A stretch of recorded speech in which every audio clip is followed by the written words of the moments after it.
السلام علیکم ناظرین، میں محمد عبد الباسط میں بھی ٹی وی میں آپ کا استقبال کرتا ہوں۔ ہر مسجد اللہ کا گھر ہوتا ہے جہاں مسلمان آرام و سکون کے ساتھ عبادت کرنے میں مصروف ہوتے ہیں۔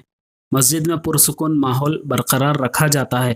کسی قسم کا شور و غل نمازی حضرات کی عبادت میں رکاوٹ بنتا ہے۔ لیکن یروشلم میں ایک مسجد میں یہودیوں نے مسجد کا تقدس پامال کیا اور وہاں گانوں کے ساتھ رقص کیا گیا۔ جی ہاں، یہ کوئی معمولی مسجد نہیں، یہ مسجد ابراہیمی ہے جو ابراہیم علیہ السلام کے مقبرے سے قریب ہے۔